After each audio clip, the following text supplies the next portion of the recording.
보라, 형제가 연합하여 동거함이 어찌 그리 선하고 아름다운고.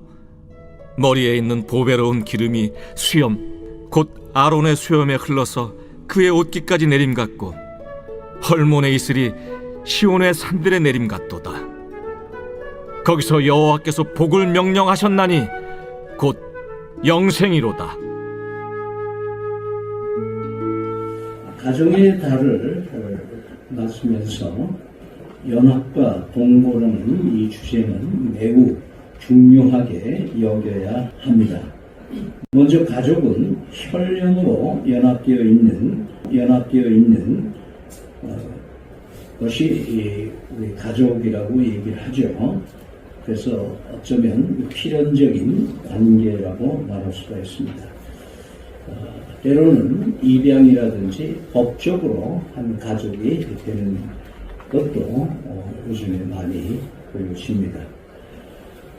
그러면서 이 가족은 가정이라는 울타리 안에서 시공간을 같이 하는 동거인이다라고 말할 수가 있습니다. 따라서 연합하고 동거하는 가정이 하나님 보시기에 선하고 아름답다고 오늘 말씀하십니다.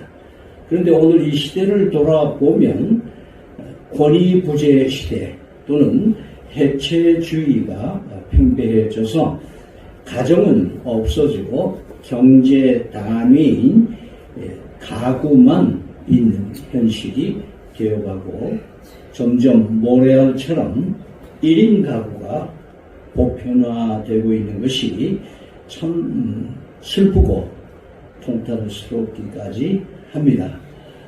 그런 의미에서 오늘 본문은 우리에게 형제가 연합하고 동거하는 것이 선하고 아름답다고 하심으로써 우리를 형제라는 이 단어로 우리의 마음을 이끌고 있습니다.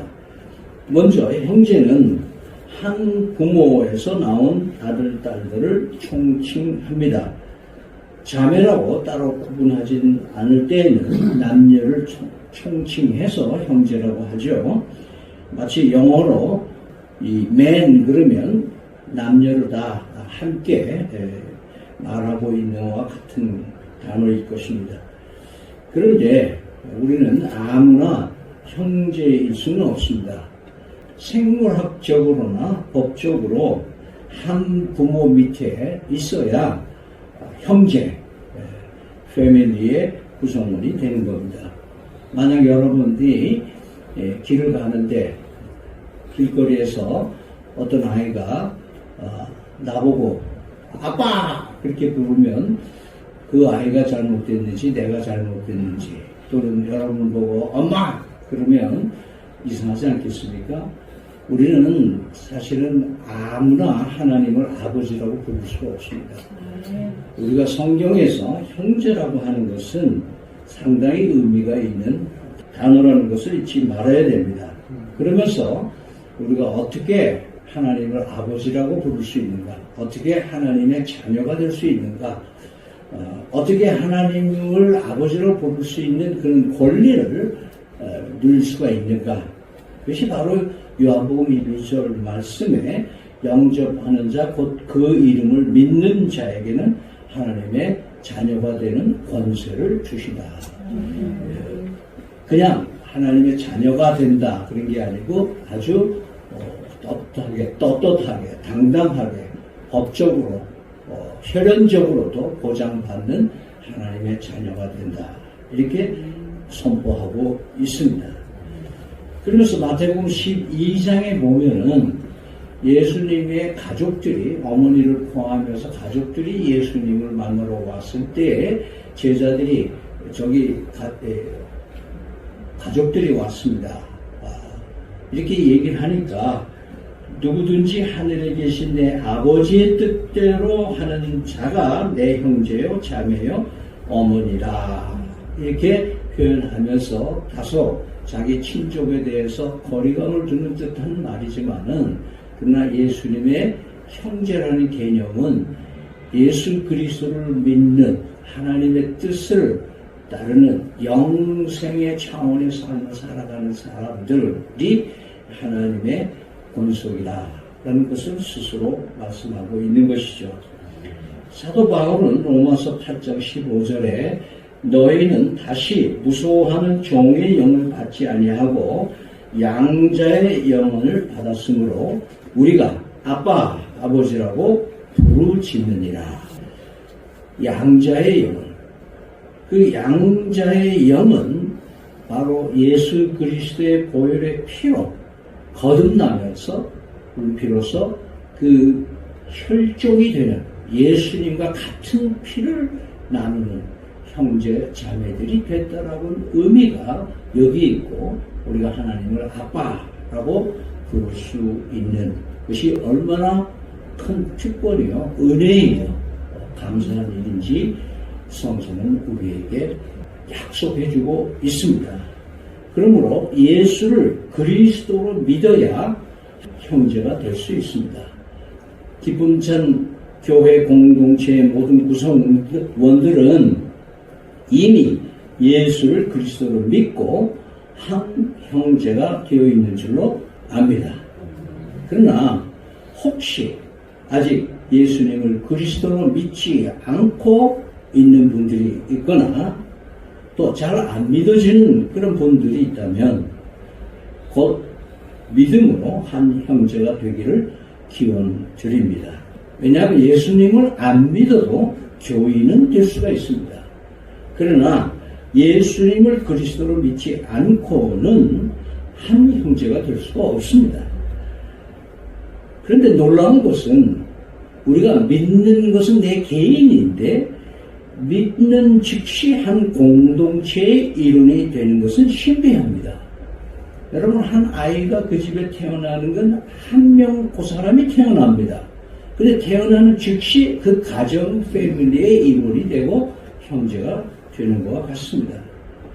그러면 그리스도 안에서 한 형제가 되면 그러면 어떻게 살아야 되는가?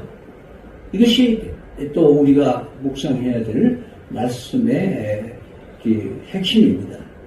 연합하여 동거하라고 하십니다. 연합하여 동거하는 것이 뭐 그렇게 대단한가? 선하고 아름답다고 하는 것은 여러분의 교회에서 부르는 토부라고 하는 노래처럼 창세기 1장에서 참 선하고 아름답다, 좋다, 하나님이 말씀하신 것과 같은 동의어입니다. 참 얼마나 선하고 아름다운가.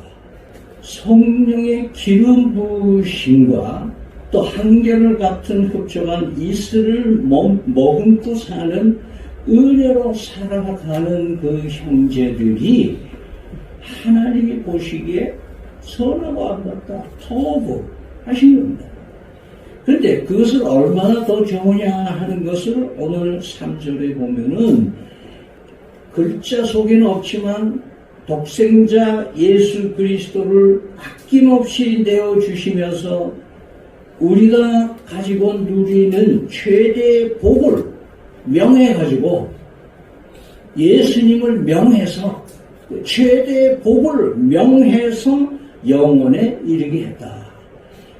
복을 명했는데 그 복이 뭐냐? 영생이다. 그렇게 오늘 성경에 말씀하고 있습니다. 그러므로 우리는 형제로서 연합과 동거를 즐겁게 해야 됩니다. 그런데 이 연합과 동거는 두 동사는 동시에 일어나는 것 같은데 사실은 상당한 시차가 있을 수도 있다는 것을 우리에게 말해주고 있습니다. 왜냐하면 연합하는 것은 하나님 편에서 하나님이 하시는 일이시고 동거하는 것은 은혜 받은 우리들이 해야 하는 것이기 때문에 그렇습니다. 연합이라는 것은 예수 그리스도를 믿을 때에 하나님 성령께서 되게 하시는 역사입니다. 고린도후서 5장 17절 말씀에 그리스도 안에 새로운 누구든지 그리스도 안에 있으면 새로운 피조물이라고 선포하신 말씀 그대로입니다. 여기서 그리스도 안에 있으면 새로운 피조물이라는 것은 전혀 다른 신분으로 바뀐다는 의미를 얘기하는 것이죠. 하나님의 가족이 된다는 의미는 예수 그리스도의 피로 연합이 가능해졌다라고 하는 의미도 됩니다. 그러므로 이 연합은 인위적으로 사람이 할 수 있는 것이 아니라 하나님께서 우리의 믿음을 보시고 그리스도 안에서 이루게 하셔야 되는 것이 연합입니다. 사람이 연합, 우리는 그 교회 연합, 무슨 연합, 많이들 교계에서 떠들고 있지만 그런 인위적으로 연합이 가능해지지 않습니다. 내가 예수를 믿어서 은혜로 주님이 주신 선물로 믿음으로 거듭나지는데 거듭난다고 하는 것은 하나님이 하시는 거지 내가 거듭나는 것이 아니라는 것을 여러분 아실 겁니다. 그러므로 다음 단어, 우리는 크게 연합에 대한 거는 별 신경 쓸 필요가 없어요. 왜? 하나님이 이미 그리스도 안에서 이루어 주셨기 때문에. 그러면 뭐에 더 신경을 쓰고 힘을 써야 되느냐? 동거하는 것입니다. 동거라는 것은 한 곳에 시공간을 같이 하는 사람들의 모습을 우리는 동거한다 이렇게 얘기를 합니다. 오늘 본문에서는 하나님이 부어주신 사랑에 의해서 연합되게 하신 은혜 가운데서 동거할 때에 선하고 아름답다. 그래서 동거는 연합처럼 자동으로 이루어지는 게 아니라 동거는 우리가 사람이 힘써야 한다는 걸 얘기를 하고 있습니다. 예를 들면 에베소서 4장 2절에 3절에 보면 모든 겸손과 온유로 하고 오래 참음으로 사랑 가운데서 서로 용납하고 평안에 매는 줄로 성령이 하나 되게 하신 것을 끝에 본 힘써 지키라 그렇게 얘기했어요. 하나님의 성령으로 하나 되게 해 주신 것을 어떻게 하라? 힘써 지켜라. 그래서 우리가 같이 힘을 써야 할 일이 동거하는 일이다 그거예요. 여러분 교회 신앙을 처음 입문을 하면 왜 그리 교회에서 모임이 많은지에 대해서 어떨 때는 놀랄 겁니다. 남자들은 군대 생활을 했지만은 군인들이 제일 싫어하는 게 집합입니다. 모이는 거 싫어요. 특히 주말에 토요일날 좀 개인 생활 하려고 하는데 집합 그러고 막 짜증나는 거죠. 마찬가지로 교회 처음 나오면 모임이 부담될 수가 있습니다. 그러나 교회 생활을 우선으로 하는 것이 교회당에 가서 형제들과 같이 교제하고 예배하는 것이라는 것이 깨달아지면서 조금씩 달라집니다. 그런 의미에서 기쁨찬 교회는 하나님께서 김정주 목사에게 주신 탁월한 목회 전략을 저는 높이 사고 싶습니다. 아마 하나님 기뻐하실 거예요. 그것이 바로 오이코스 목회입니다. 이미 놀라운 역사를 이루고 있고 또 이루고 가게 될 거라고 믿습니다. 왜냐하면 집합이 많은 교회인데도 불구하고 교인들에게 기쁨이 있는 것이 저는 올 때마다 신비롭기까지 합니다. 게다가 대부분 교회 교인들은 저는 밥 먹고 가니까 모르겠는데 김 목사님이 얘기하는데 계속 남아서 집에도 잘 안 가고 그냥 또 교제하고 얘기하고 담임 목사도 참 신기하다 얘기를 하시더라고요. 제 늘론의 경험에 의하면 저희들은 교회를 큰고 작은 교단을 초월해서 엄청 많은 교회를 방문을 했습니다. 강남에 있는 이름은 되지는 않겠으면 교회에 저희들이 집회를 오라고 해서 갔더니 계단이 한 3층 높이로 계단이 되는데 앞길을 지고 올라가서 이제 세팅을 합니다. 그때는 한 1시간 전에 도착했으니까 교인들이 없고 도와줄 사람이 없다는 거, 사찰 집사님이 부목들도 아무도 내다보지 않습니다. 그것도 좀 낯설어요. 그런데 끝나고 이제 악기를 정리를 하고 마이크 줄을 좀 말고 뒤 돌아보니까 썰물처럼 아무도 없습니다. 근데 한 번 그런 게 아니고 저희들이 그 교회를 3번 갔습니다. 은혜를 받았으니까 또 오라 그랬겠죠? 무슨 말이냐 하면 모이긴 모이는데 뭐예요? 성도들의 교제가 없는 거예요. 자기 일만 하면 그냥 끝나는 거예요. 이것이 오늘 교회가 대형 교회들의 모습이 뭐 다 그렇진 않겠지만 이렇게 패밀리, 형제애가 없는 가족 같은 분위기가 없는 것이 얼마나 슬픈가 하는 것을 보게 됩니다. 사도행전 2장 46절에 보면은 어떤 교회가 부흥하는가 하는 것을 말씀할 때에 이 말씀을 많이 거론하기도 합니다. 날마다 마음을 같이하여 성전에 모이기를 힘쓰고 집에서 떡을 떼며 기쁨과 순전한 마음으로 음식을 먹고, 이때는 교회당도 없었습니다. 성전들 한쪽에 솔로몬 행각이라고 한쪽에 모이기 시작했던 시절입니다. 그들이 모여서 건물은 없지만 모이기를 힘썼다 그렇게 했습니다. 그때 베드로 설교 듣고 3,000명이 예수를 믿었으니까 그 솔로몬 행각이나 그 지역에 성전 안에서는 모이지는 않았을 것이고 성전들에 모인 사람들이 힘써 모였다. 그 모이는 걸 보고 세상 사람들이 칭송을 했다.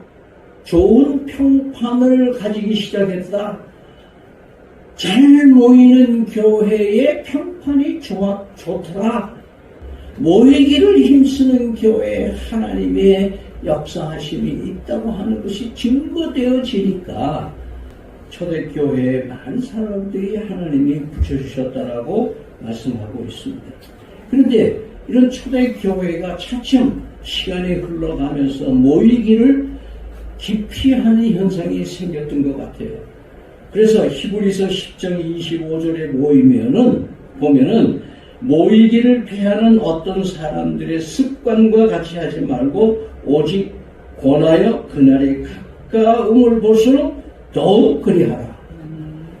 지치고 모여봐야 그렇고 그게 그거야 그러고서는 생각하던 사람들이 자꾸 생기기 시작하니까 히브리서 기자는 모이기를 패하는, 모이지 않으려고 하는 그런 분위기에서 벗어나서 힘써 모여라.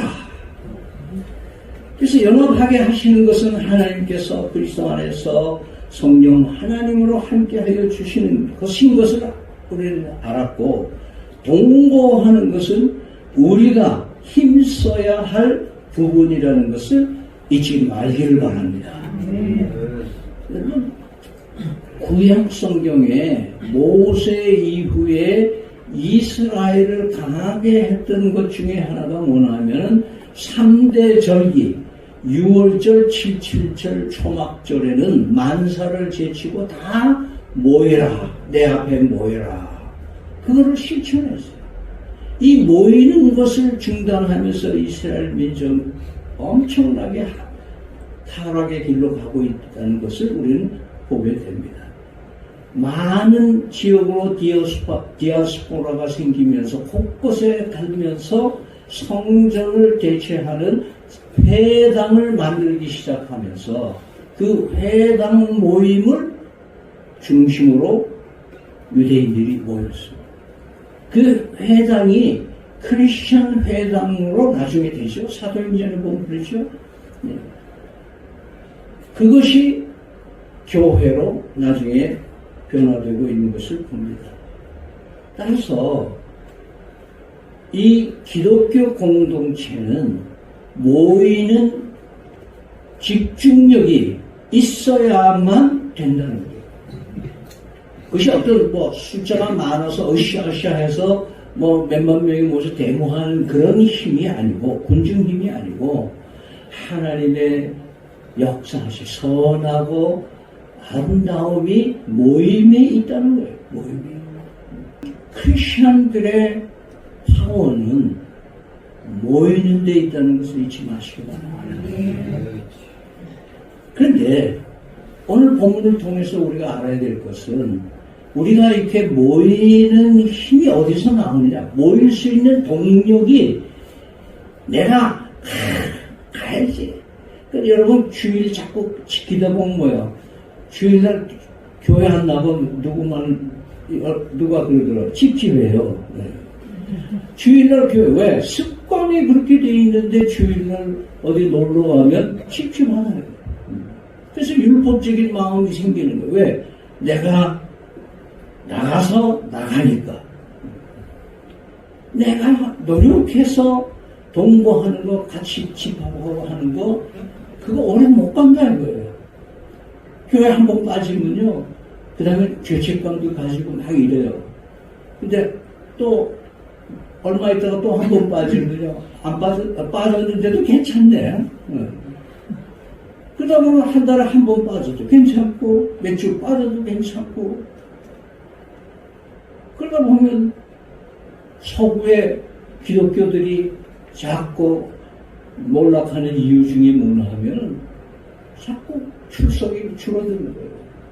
코로나 이후에 지금 한국 교회가 겪는 아픔이 뭐냐 하면 교인 출석률이 자꾸 줄어드는 거예요. 왜? 모이는 걸 안 하려 한다는 거예요. 우리의 모이는 동력은 어디서 오는가? 오늘 성경 말씀에 보면은 내린다는 단어가 3번 나옵니다. 2가지 비유로 얘기를 해주는데 기름하고 이슬하고 2가지 예를 들어요. 여기서 기름은 올리브유를 말하고 이스라엘의 전통에 의하면 이 올리브 열매를 진디겨서 짭니다. 제일 처음 나오는 기름, 그것을 구별해서 양이 작지만 그걸 모아서 관유라고 해가지고 그건 성전에서 쓰는 거예요. 주로 제사장을 임명할 때나 왕을 임명할 때나 선지자를 임명할 때 그 관유, 이 양각 뿔에 기름을 담아서 그거를 머리에다 붓습니다. 그러면 그 기름이 물처럼 번지는 게 아니라 또르르 해서 흘러서 아론의 수염이라는 제사장, 그 당시 제사장들은 다 수염을 길렀을 때요. 그 수염을 흘러서 그 다음 그것을 허리춤까지 그 기름이 흘러내리는 거예요. 그래서 참 아름답게 표현을 하는 거예요. 형제가 동거하고 연합하는 것이 뭐와 같으냐? 기름이 흘러내리는 것처럼 한다. 즉 하나님의 은총이 흘러내린다. 2번째 예가 이슬이라는 걸 얘기해요. 요즘 우리는 도시의 숲에서 사니까 이슬을 몰라요. 우리는 어렸을 때 보면 아침에 등굣길에 시골길을 이렇게 가면은 바지가 다 젖잖아요. 왜? 풀섭에 이슬이 맺혀 있는데 그걸 처음 내가 그걸 지나가면은 거기 이슬입니다. 밤새 이슬입니다. 여러분 이스라엘의 국토는 3분의 2가 광야입니다. 무슨 말이냐면 아주 건조한 광야에 식물이 자라기 힘든 곳이에요. 그런데 북쪽에 헐몬산이라는 산이 있어요. 그 산이 요단강의 물줄기에 처음 샘물이 거기서부터 터져서 흘러내리기 시작합니다. 근데 이 요단강만 갖고는 그 광야를 적시지 못해요. 근데 하나님이 왜 거기를 가나안 땅, 젖과 꿀이 흐르는 땅이라고 하는 거예요. 자국계면 헐몬산에서부터 엄청난 습도가 하늘에 저장이 돼서 전 국토를 이슬을 맺게 해요. 그래서 거기 광야의 식물들과 생물들은 이슬을 먹고 사는 거예요. 이슬과 기름은요, 오늘 본문에 보면 모두가 위에서부터 하늘에서부터 내려오는 것을 말하는 거예요. 인간은요, 위에서 내려주지 않으면 살 수가 없습니다. 하나님, 이렇게 사닥다리는요, 사람이 아무리 높은 고층 소방차 사다리 차라고 그래도 하늘은 올라갈 수가 없어요. 땅에서 하늘로 가려고 하지만 못 가요. 그러나 야곱이 약곡강에서 꿈속에서 환상 속에서 본 사닥다리가 하나 있어요. 그 유명한 사닥다리는 하늘에서도 땅에 닿았다고 얘기를 하고 있어요. 하나님이 내려주지 않으면 인간은 하나님으로 갈 수도 없고 볼 수도 없습니다. 우리는 연합하여 동거할 수 있도록 하나님이 사람과 은혜를 베풀어 주지 않으면 연합도 불가능하지만 우리가 모이려고 해서 내가 힘을 써서 많이 써서 모이려고만 해서 그 동력이 나오는 게 아니라 하나님이 그 동력을 부어주셔야 우리가 기쁘게 피곤해도 달려가는 것이 바로 이 동거하는 것인 줄 믿으시길 바랍니다. 성경에 3대 사건이 있죠. 예수님과 있어요. 독생자 예수 그리스도가 이 땅에서 요한복음 1장 14절에 말씀이 육신이 되어 우리 안에 거하니 독생자 예수 그리스도가 하늘부터 이 땅에 죄인의 세상까지 찾아오신 역사가 위에서 내려온 사건입니다.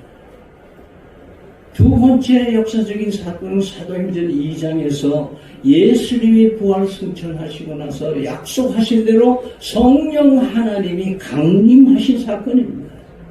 성령 하나님이 내려오심으로 인해서 오늘날 교회가 지금까지 전속한다는 것입니다. 세 번째는 아직 미완성, 아직 이루진 않았지만 예수 그리스도께서 이 땅에 다시 재림하신다. 다시 오신다. 그것이 우리 믿는 자에게는 소망입니다. 이 거짓말이 세상을 판을 치고 사기꾼들이 정치를 하고 이 오만 세상에 나라와 나라가 서로 자기 이익을 위해서 싸우고 있는 현장을 보면서 이래나 하나님이 살아계시는가 외칠 때도 있지만 그러나 주님의 재림이 있다는 것이 우리의 소망입니다. 왜냐하면 악과 선을 완벽하게 판결하실 때가 반드시 오기 때문에 그렇습니다. 따라서 하나님의 내려주시는 내리사랑이 우리 형제됨을 가능케 하시고 유지케 한다는 것을 잊지 마시기 바랍니다.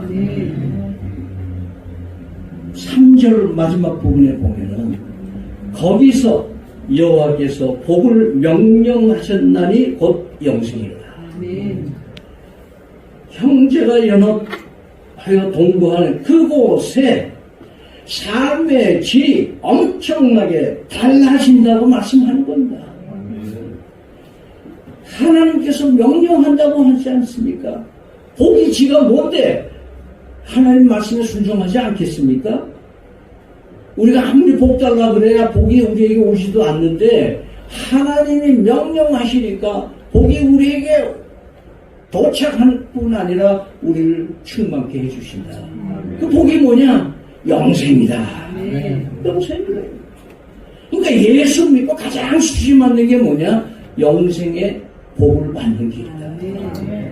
에베소서 1장 3절에는 찬송하리로다 하나님 곧 우리 주 예수 그리스도의 아버지께서 그리스도 안에서 하늘에 속한 모든 신령한 복을 우리에게 주시되 모든 신령한 복을 주신다고 그랬어요.